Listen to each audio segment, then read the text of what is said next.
Willa's boots scrape against Rhett's porch, her son a warm weight against her chest. Dust motes dance in the prairie sun as a little girl, Rhett's daughter, sniffs Willa's skirt. She smells like mama. Willa's heart cracks. Not this again. But this time something shifts in Rhett's tired eyes, something Willa doesn't yet see. Orn but mended, barns sturdy from his own hands, and the two-story house shaded by a lone cottonwood tree. Inside, the scent of hay and wood smoke lingered. Outside, morning light struck, the frost still clinging to the porch rail. Rhett Morgan, 35, broad-shouldered and tired-eyed, pushed open the screen door with one hand and a tin coffee cup in the other. His gaze swept over the corral, the hills beyond, then paused as something moved at the end of the drive. A woman. She came on foot, clothes dusted with trail grit, a bundle in her arms. Willa Hart, 24, slight but steady, carried her infant son wrapped tightly in a faded wool blanket. Jonah, just 8 months old, stirred sleepily, his cheek pressed against her collarbone. Her boots were scuffed nearly through. Her hands trembled, but she kept walking. Rhett didn't move. From inside the house, the screen door slammed again. A small voice rang out. Father Ellie Morgan, age 4, barreled down the porch steps, barefoot, curls bouncing behind her. She ran straight toward the approaching stranger, giggling as her feet kicked up little clouds of dust. Willa froze. "Ellie, back here," Rhett called, setting down his coffee. But Ellie didn't stop. She skidded to a halt in front of Willa, squinting up with curious eyes. The little girl tilted her head, stepped closer, and reached out a small hand to touch the hem of Willa's skirt. She leaned in, sniffed softly, then with a satisfied smile, she looked back over her shoulder. "She smells like mama." The words landed like a rock tossed into a still pond. Rhett's expression changed, flickered with something raw and buried. He hadn't heard his daughter say that word in 2 years. Not since the accident, not since the funeral. Willa lowered her eyes, gently shifting Jonah in her arms. "I'm sorry, I didn't mean to," she started. Rhett stepped off the porch, boots thewing softly against the earth. His eyes swept over the woman and the child she carried. "I'm not here to beg," Willa said quickly. "Just asking for a chance. I can cook, clean, sew. I'll sleep in the barn if I have to. Just a place to rest and a little food for him." Jonah stirred, letting out a small, hungry whimper. Will hushed him gently, rocking side to side. Rhett's jaw tensed. He didn't answer right away. "You got people looking for you?" he asked. "No, sir." "Your husband gone months ago?" Her voice caught but didn't falter. "No one's looking. We just need some place to stop." "I'll earn it." I swear Ellie had not moved from her spot. She stood close to Willa now, staring up at Jonah with wonder. "Can he talk yet?" she asked softly. Will shook her head, almost smiling. "Not yet." Rhett rubbed a hand across the back of his neck. The silence stretched long between them, taut as wire. Then Willa did something unexpected. She turned to go. "Thank you anyway," she murmured. She had taken only 3 steps when Ellie ran forward again. "No!" she cried, wrapping her arms around Willa's leg. "Don't go!" Willa stood frozen, uncertain what to do. She looked up at Rhett. He swallowed hard. Then quietly, he walked to the gate and opened it. "You can stay in the bunkhouse," he said. "It's not much, but it's warm." Will blinked, stunned. "You mean it?" "I don't say what I don't mean." He glanced at Ellie. "And she doesn't usually say that kind of thing." Ellie smiled as if she'd done something important. "Come on," Rhett added softer. "Now I'll show you around." As Willa stepped through the gate, Ellie slipped her hand into Willa's free one. She looked up again and whispered almost like a secret, "You really do smell like mama." This time Willa didn't correct her, and Rhett, standing beside them in the morning light, realized he couldn't bring himself to ask her to leave. Not now, not after that. The bunkhouse behind the Morgan home was modest. 4 walls, a wood stove, a cot barely wide enough for one adult and a baby. But to Willa it felt like shelter, safety, a place to breathe. By the second morning, she had tied an apron around her waist and stepped into the kitchen without waiting to be asked. Her fingers calloused from years of mending, moved quickly, kneading dough, boiling water, scrubbing the iron pan clean. Ellie followed close behind, dragging her rag doll by one arm. Jonah hardly cried. He stayed strapped to Willa's back, alert, eyes wide under his soft wool bonnet, watching everything. "Everyone's watching you," they said. Rhett Morgan kept his distance. From behind the barn, he watched her hang laundry, pinning shirts with swift, practiced hands. She fixed the hinge on the back door without being told. When she noticed Ellie's dress was too tight under the arms, she restitched the seams with thread pulled from an old curtain hem. He didn't say much, mostly nodded, sometimes grunted. That night, Willa made corn chowder and left a small biscuit wrapped in a napkin beside the crib where Jonah slept. The next morning, Rhett walked 10 miles to the mercantile in town and spent 30 minutes pretending to shop for nails, then quietly purchased a small, soft blue dress with lace cuffs. He told no one. Later that week, Ellie came skipping out of the bunkhouse wearing it. The sleeves were a little long, but the joy on her face erased any awkwardness. Rhett, loading hay into the cart, froze at the sight. "Look," Pop Ellie twirled. "Mama Willa fixed it for me." Will stood behind her, half in shadow, cheeks flushed. Rhett said nothing, only tipped his hat lower and turned away before they could see the storm in his chest. Mama Willa. The name rang in his ears long after sunset. Evening settled into rhythm. Willa taught Ellie how to churn butter, her laughter light as wind in grass. At night she hummed to Jonah, curled in the bunkhouse with both children tucked against her sides. Rhett, alone in his big empty house, stared at the fire longer than necessary. He didn't know what to make of her, of any of it. One evening, Rhett stepped into the kitchen and found her kneeling, scrubbing the hearthstone with bare hands. "You do not have to do that," he said, arms crossed. "I know," Willa replied without looking up, "but someone should." The words hung heavy. Rhett left the room. That night a storm rolled in, bringing with it wind, thunder, and a sudden fever. Ellie woke screaming just after midnight, her skin flushed, breath ragged. Willa rushed from the bunkhouse, carrying Jonah in one arm, and found the child tangled in her blankets, crying out for her mother. Willa didn't hesitate. She settled beside Ellie's bed, dampened a cloth, and laid it gently across the girl's forehead.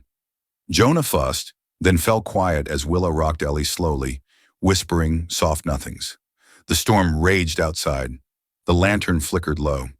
By the time Rhett stumbled out of his room, half-dressed, shotgun in hand from the noise, he found Willa curled on the kitchen floor, both children asleep against her chest, one tucked on either side like wings. He stood in the doorway a long while. The room was quiet now, save for the patter of rain on the windows. Willa's head rested against the wall, her braid loose across her shoulder.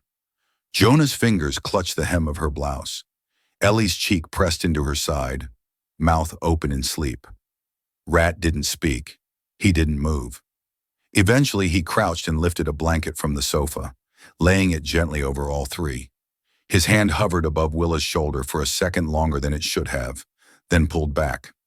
He walked to the porch and stood in the cold rain until dawn. Something was shifting, and he could feel it, not just in his home, but in his bones.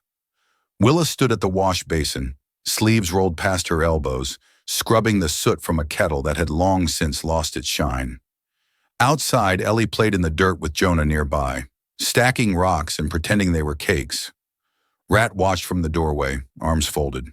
The air was warm with spring, the kind that made everything smell like rain and sun-warmed wood.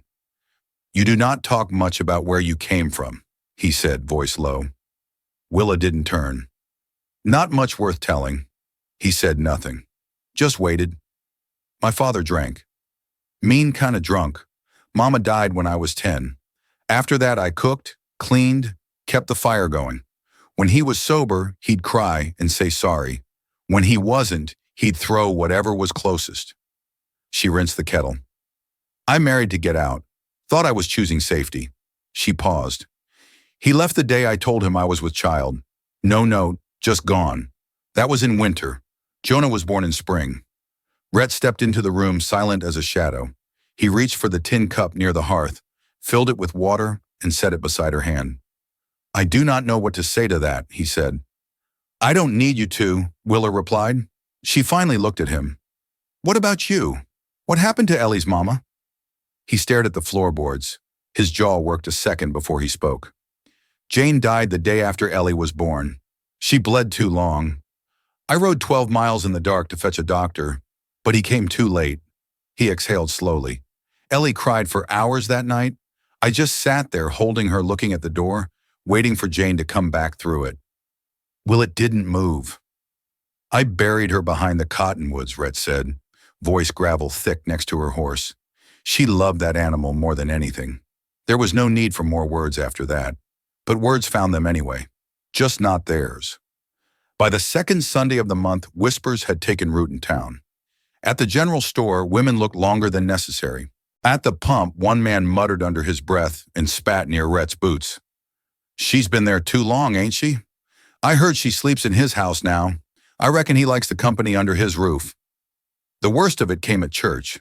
They sat near the back as they always did.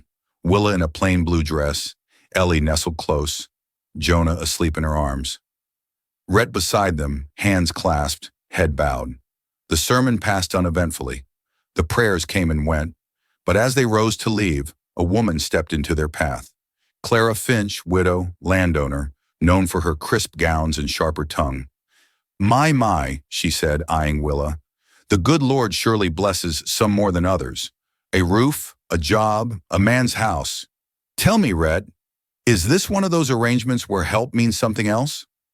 Silence fell around them. Feet stopped moving. Conversations died. Willa stiffened, mouth parting in disbelief. Ellie clung to her skirt. Rat didn't raise his voice. He didn't even look at Clara at first. He turned to Willa, adjusted Jonah's blanket with quiet care, then straightened. She works harder than anyone in this town, he said, calm and clear. And Ellie never smiled the way she does until Willa walked through that gate. Clara blinked. He nodded once, then added, You can pray about that if you like. Then he took Willa's hand, not tightly, just enough to show he wasn't ashamed, and walked out into the sun. People parted to let them pass. No one said a word. Willa didn't speak until they reached the wagon. You didn't have to. I know, he said. She looked at his face. It was quiet, strong, not angry, just done with hiding. Ellie tugged her skirt. Mama Willa, can we go home now? Willa nodded. Rattly climbed onto the wagon seat and held out his hand. She took it. The rain had started mid-afternoon, slow and steady, soaking the earth and turning the air thick with the scent of pine and mud. Rhett was repairing a split post by the east fence when he spotted the rider, a tall man on a lean gray horse, cutting through the drizzle like he belonged to it. The man dismounted at the gate without waiting to be invited. Looking for Willa Hart? He said, wiping his brow with the back of a leather glove. Tell her Emery Tate is here. Rhett's spine stiffened. State your business. She'll know, Emery said with a half smile. Tell her it's about my son. Inside the house, Willa froze when she saw him through the window. Jonah was asleep on the rug. Ellie beside him humming softly. Her hands trembled. She stepped outside, shawl pulled tight. I thought you were dead, she said. Well, I ain't, he replied. Been in Wyoming mining work. Heard I got a boy. You left before he was born. Still makes him mine. Rhett stepped between them. You here to take him? I am, Emery said. That boy's got blood, a name, a real family waiting in Kansas, not this shack in the woods. He's not a possession, Willa snapped. You want court papers? I'll get them. He tipped his hat and walked off. That night, Willa packed quietly. Coins, diapers, Jonah against her chest. She reached for the latch. Rhett was already there. You're not going, he said. I can't fight him. You already have. He doesn't know Jonah's laugh or his cry. You do. She sank into a chair, eyes full of fear. You are his home, Willa, not Emery Tate. The next day passed heavy with silence, but the storm came anyway. Boots on gravel woke Rhett. The back door slammed. Jonah's crib empty. He raced outside. Rain poured. Two men on horseback galloped away. One held a bundle wrapped in blue. Jonah! Willa's scream split the night. Rhett mounted his horse bareback, chasing through trees and mud. He caught up near the creek, but too late. One man swung a rifle. It cracked across Rhett's jaw. He hit the ground hard. Stay down, the man growled. A gunshot tore through the night. Will stood above, soaked and shaking, but steady, holding Rhett's rifle. "Put him down," she said. The man hesitated. Will fired into the air. Lights flared from houses. Dogs barked. Doors opened. "Drop the boy," someone shouted. Under pressure, the man obeyed. Willow rushed forward, Jonah crying in her arms. Rhett staggered upright, bleeding. "You all right?" she asked. He nodded. "Barely." Emery pushed through the crowd. "She kidnapped him. He's mine." No one moved to help. "She saved that child," someone muttered. "Protected him like any mother would," said another. A farmer took Emery's res. "You best ride out," he warned, "before someone fires lower." Emery looked around. Faces were cold. Judgment passed. He turned and left. Rhett moved toward Willa, something raw in his eyes. "You could have run," he said. "I was done running," and for the first time, he reached out, not just to steady her, but to hold her, and she let him. Rhett winced slightly as Willa dabbed at the cut above his brow. The gash had swollen overnight, darkening to a bruised purple. She had soaked a rag in warm water and wrung it out with quiet hands, then held it gently to his skin. He did not flinch, but he also did not meet her eyes. "Hold still," she murmured. He nodded once, jaw tight. Jonah was curled in the cradle beside them, belly full and cheeks pink from sleep. Willa glanced over at him, then hummed a low lullaby under her breath, barely audible, but steady as the heartbeat of the house. Across the room, Ellie sat on the floor with a crayon clutched in her hand. She worked furiously over a scrap of paper Red salvaged from the general store. "I'm drawing us," she said without looking up. Will tilted her head. "Us?" Ellie nodded. "You and Papa and me and baby Jonah." Rhett's shoulders tensed. Willow froze, rag still in hand. The little girl held up her drawing proudly.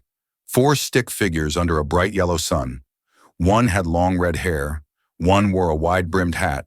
2 tiny ones held hands in the middle. Max and Julie stood in the front. In the back, Wesley Brune sat in the back. Rhett said nothing. Will bit her lip and smiled faintly. "That is beautiful, sweetheart," she said. Ellie beamed.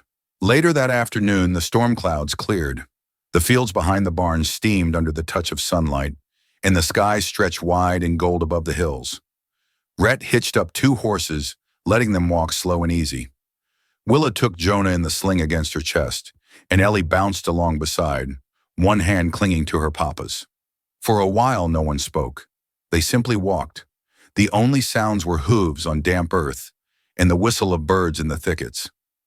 When they reached the ridge, the whole valley unfurled below them, wildflowers still bowing from rain, fence posts glistening. Willow let out a breath she had not realized she was holding. "Oh, it is beautiful here," she whispered. Rhett glanced over.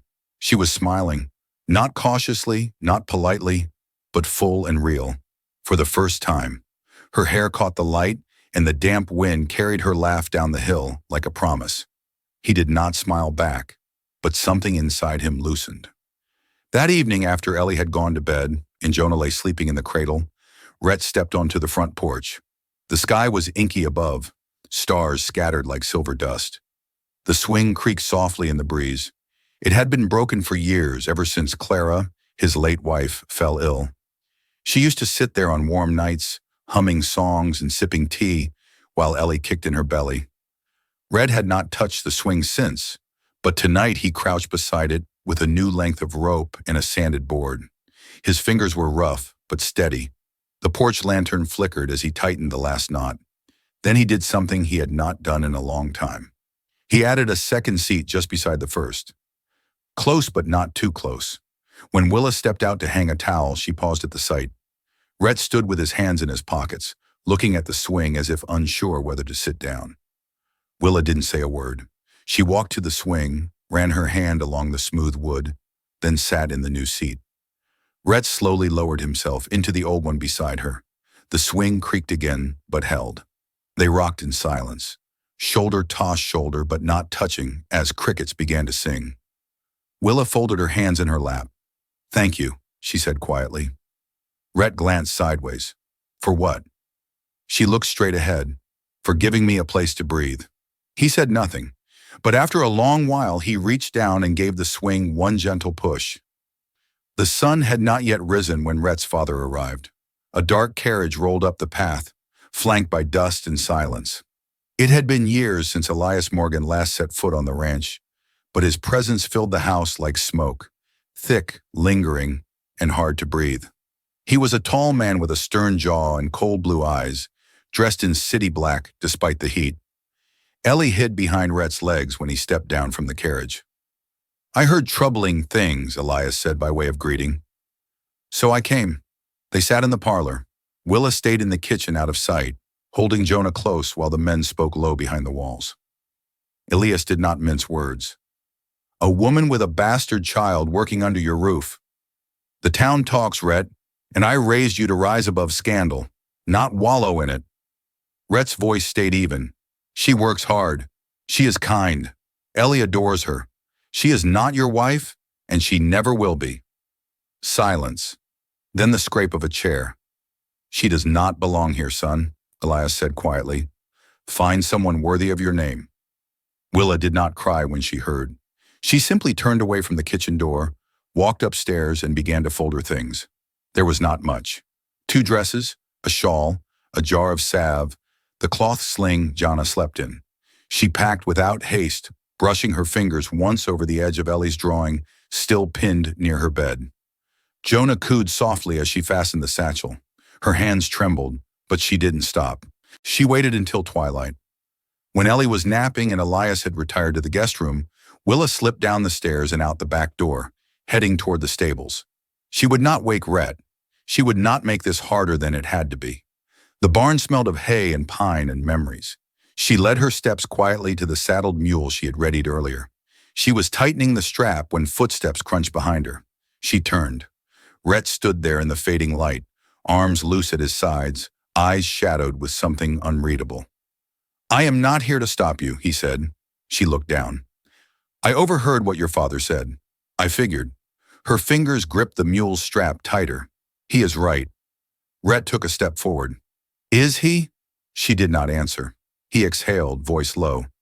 "If you are leaving because you want to, I will not stop you. I will even help you pack." She blinked hard. "But if you are leaving because someone made you feel less than, because you are scared your past makes you unworthy, then do not go," he continued. His voice softened even more. "Because this ranch, this place is only walls and dust without you. But if you call it home, it becomes one." The barn fell quiet. Willa stared at him, her throat ached. "You do not have to choose between pride and peace, Willa. Not here. Not with me." Behind them, the wind rustled through the open barn doors. Jonah shifted in his sling and let out a small yawn. Will glanced down at him, then back at Rhett. "Do you mean that?" she asked.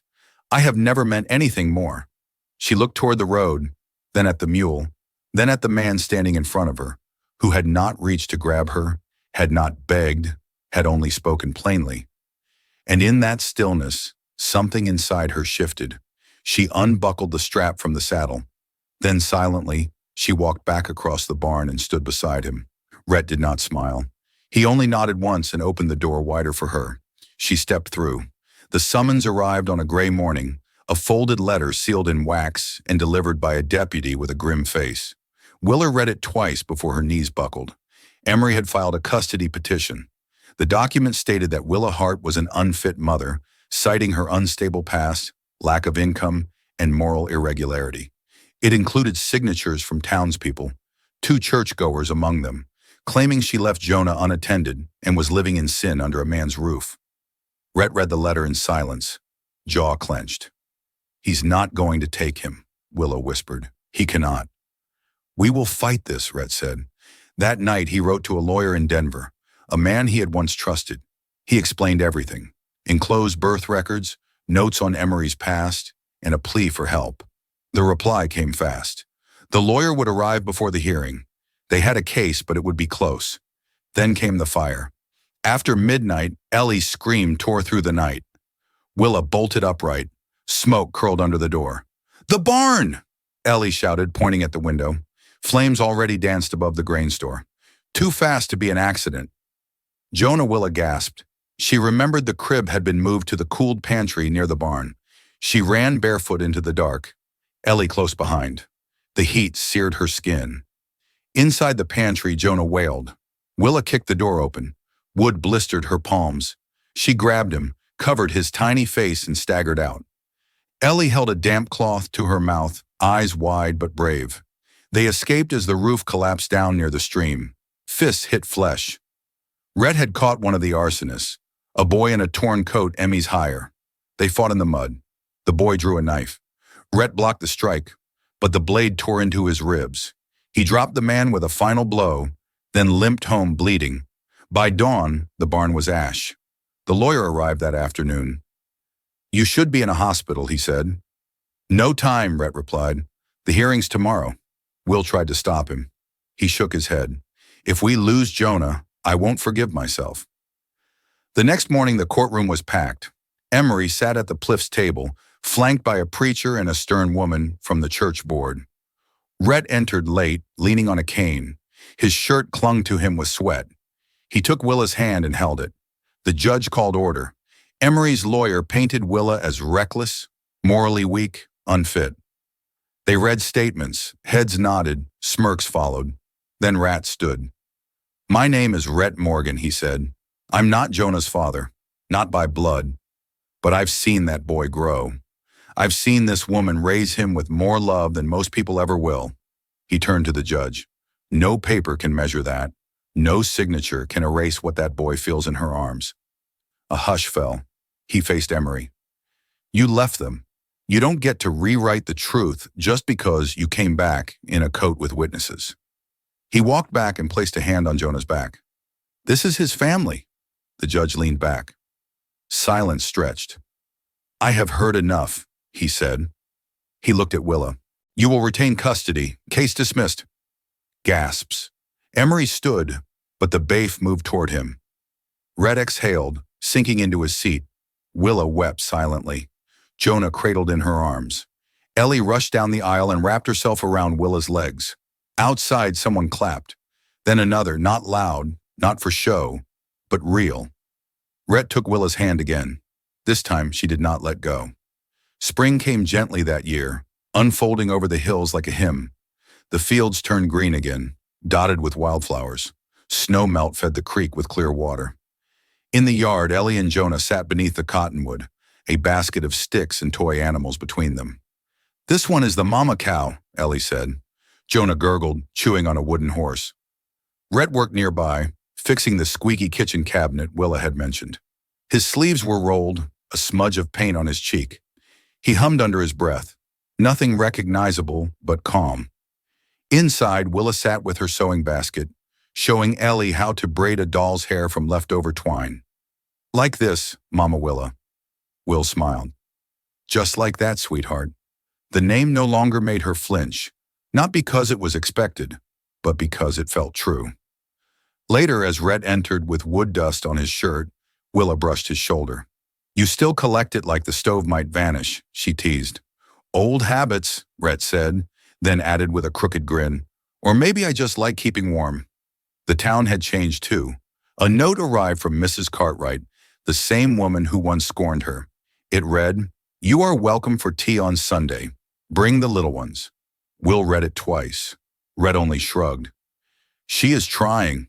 Let her try." More invitations followed. The baker tucked extra rolls in her basket. The postmaster called her by name. No one whispered anymore. That evening, as the sun dipped low, they sat together at the table Rhett had sanded smooth. No guests, no tension, just the four of them. Willa ladled stew, Rhett poured water, Ellie set napkins, one beside Jonah's chair, even though he only banged his spoon. They held hands before eating, something Ellie insisted on after church. Rhett cleared his throat.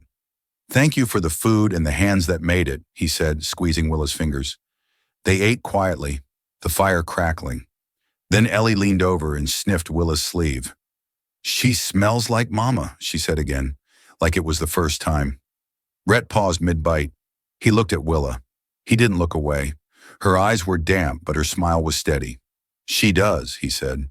"She really does." He reached across the table and took her hand. Her fingers laced through his. After dinner, they sat on the porch swing. Rhett had repaired it last week, added a small cushion beside the larger one. Will rested against him, Jonah asleep on her chest. Ellie curled nearby under a blanket. Stars blinked above them. "You know," Willa murmured, "I thought I came here just to survive." Rhett brushed a strand of hair from her forehead, and now she turned her cheek into his shirt. "Now I do not want to leave ever." He kissed the top of her head. "You don't have to." The wind rustled the grass. They were not tied by blood, but love, quiet and fierce, had done what blood could not. A broken man, a wandering woman, 2 children born of different sorrows, and now a family built not by circumstance, but by choice. If this story touched your heart, if you smiled when Ellie whispered, "She smells like Mama," or felt the quiet strength of Rhett choosing love over loneliness, then you know this wasn't just a tale about the Old West. It was about second chances, chosen families, and the quiet, brave ways we hold each other together. Out there on the frontier, not every battle was fought with guns. Sometimes it was a single mother standing her ground, or a lonely rancher learning to open his door again. If you want more stories like this full of grit, heart, and unexpected love, make sure to hit that hype button and subscribe to Wild West Love Stories. We've got more tales on the way that'll steal your breath and warm your soul. Thanks for riding with us. Until next time, partner.